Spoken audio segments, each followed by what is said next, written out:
पक्षियों, आज मैं बहुत शर्मिंदा हूँ। मैं कल रात भी शहर वाले जंगल गया था, परंतु अकाल की वजह से वहाँ भी अनाज बहुत महंगा हो गया है।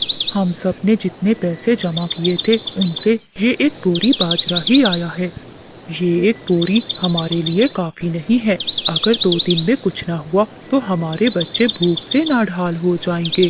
कबूतर भैया, आप मायूस न हो, ऊपर वाला जरूर कोई रास्ता निकालेगा। हम सब मिलकर अपने घरों में बचा हुआ थोड़ा थोड़ा दाना जमा करते हैं। शायद उससे कुछ दिन और गुजर जाएं, और ये अनाज की बोरी तब ही इस्तेमाल करेंगे जब हमारे पास कुछ भी नहीं बचेगा।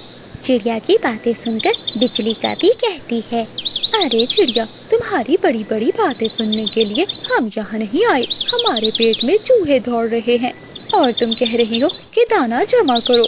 कबूतर, तुम जो एक बोरी बाजरे की लेकर आई हो वो हमें दे दो। हम तुम्हें मुंह मांगी कीमत देने को तैयार हैं। अरे बिजली का भी शर्म करो। अकाल के दिनों में तुम सिर्फ अपने बारे में सोच रही हो। कबूतर वो दाना किसी एक पक्षी को नहीं देंगे, उस पर सबका हक है। बिजली का भी गुस्से में वहाँ से चली जाती है। रात हो जाती है। बादल जी, मेरी बात गौर से सुनो। इस समय पूरा जंगल सो रहा है और कबूतर भी अपने घर के बाहर पहरा देते देते सो गया है। तुम चुपके से जाओ और वो बाजरे की बोरी उठाकर पुरानी गार में छुपा दो। अरे बिजली, तुम पागल हो गई हो क्या? अगर किसी ने देख लिया तो पूरे जंगल को जगा देगा और फिर सभी पक्षी हमें पकड़कर चील महारानी के पास ले जाएंगे। डरपोक कहीं के, अगर चोरी नहीं करोगे तो भूखे मर जाओगे। जरा सोचो, जब वो बोरी हमारे पास होगी तो हम वो दाने महंगे दामों बेचकर इस जंगल के सबसे अमीर पक्षी बन जाएंगे। जल्दी जाओ, इससे पहले कि सुबह हो जाए। बादल कौवा भी लालच में आ जाता है और वो चोरी करने के लिए कबूतर के घर की ओर चला जाता है। वो चुपके से कबूतर के घर खिड़की से घुसता है और वो अनाज की बोरी उठाकर वहाँ से चला जाता है। वो सीधा पुरानी गार में जाता है और वहाँ बोरी को छुपा देता है। अगली सुबह हो जाती है और जंगल में शोर मच जाता है। शोर सुनकर सभी पक्षी वहाँ आ जाते हैं। पक्षियों, हम बर्बाद हो गए। कोई चोर मेरे घर से वो अनाज की बोरी चुरा कर ले गया है। अब हम मुश्किल समय में अपने बच्चों को क्या खिलाएंगे? हाय हाय, कितने जुल्म की बात है। कबूतर भैया, मुझे तो लगता है ये काम इसी चिड़िया का है। ये कल बड़ी बड़ी बातें कर रही थी ना कि दाना जमा करो। मुझे तो लगता है कि रातों रात इसने पूरी बोरी गायब कर दी होगी ताकि अपने बच्चों का पेट भर सके। बिजली, तुम चुप रहो। तुम चिड़िया पर कैसे इल्जाम लगा सकती हो? उसने कभी चोरी नहीं की और ना ही वो ऐसा कर सकती है। तोते भैया, गुस्सा ना करे। जो सच्चा होता है उसे डरने की जरूरत नहीं होती। बिजली बहन, अगर आपको मुझ पर शक है तो मेरे घर की तलाशी ले सकती हैं। परंतु हाँ, चोर ज्यादा देर तक छुप नहीं सकता। बिजली, ज्यादा लड़ने की जरूरत नहीं है। इस जंगल का चोर सिर्फ एक ही पक्षी पकड़ सकता है और वो है उल्लू पापा, जो पहाड़ों में रहते हैं। उनके पास एक जादुई कटोरा है जिसमें सच्चे और झूठे दोनों का चेहरा साफ नजर आता है। बिजली, लगता है अब हम पकड़े जाएंगे।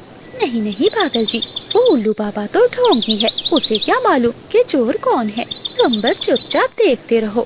ठीक है तोते, हमें मंजूर है। चलो सब जादूगर उल्लू बाबा के पास चलते हैं, वही चोर को पकड़ेगा। फिर सभी पक्षी अंधेरे गार की ओर चले जाते हैं जहाँ उल्लू बाबा रहते थे। आओ आओ पक्षियों, मैं जानता हूँ कि तुम सब यहाँ क्यों आए हो। ये मेरा जादुई कटोरा है। जो भी पक्षी इस कटोरे से पानी पिएगा, अगर वो सच्चा होगा तो उसे कुछ भी नहीं होगा, और अगर वो चोर होगा तो उसके सारे पंख झड़ जाएंगे और फिर वो कभी उड़ नहीं पाएगा। बादल जी, ये तो फंस गए, अब क्या करें? बिजली, मैंने कहा था ना कि चोरी मत करो। उल्लू बाबा जी, मैं सच्ची हूँ, मुझे किसी का कोई डर नहीं, इसलिए मैं सबसे पहले ये पानी पीऊंगी। ऐसा कहते हुए कोमल चिड़िया आगे बढ़ती है और वो उस कटोरे से पानी पीती है। कोमल चिड़िया सच्ची थी, उसे कुछ भी नहीं होता। क्यों बिजली, अब तुम्हारी बारी है। तुम पीछे क्यों हो रही हो? अगर तुमने चोरी नहीं की तो अपनी चोंच इस पानी में डालो। नहीं नहीं, मैं ऐसा नहीं करूँगी। पक्षियों, मुझे माफ कर दो, मैंने ही चोरी की थी। मेरे ही कहने पर बादल जी वो बोरी चुराकर पुरानी खार में छुपा कर आए हैं। बिजली, अब जल्दी से वो बोरी हमें वापस करो।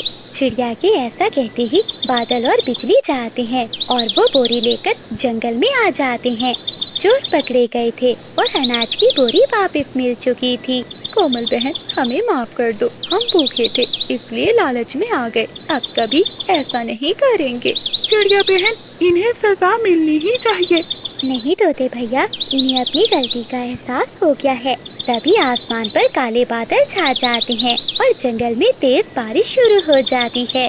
कोमल बहन, तुम सच में बहुत अच्छी हो। मैंने हमेशा तुम्हें बुरा समझा, परंतु तुमने हमें बचाया और भोजन भी दिया।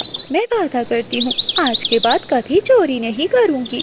तो प्यारे दोस्तों, इस कहानी से हमें ये सीख मिलती है कि अकाल और मुसीबत के दिनों में जो पक्षी दूसरों का हक मारते हैं वो कभी खुश नहीं रह सकते। बरकत हमेशा मिल बांट कर खाने और एक दूसरे का सहारा बनने में होती है। कोमल चिड़िया की वजह से बादल और बिजली का दिल हमेशा के लिए बदल गया था और अब पूरे जंगल में फिर से खुशहाली आ गई थी।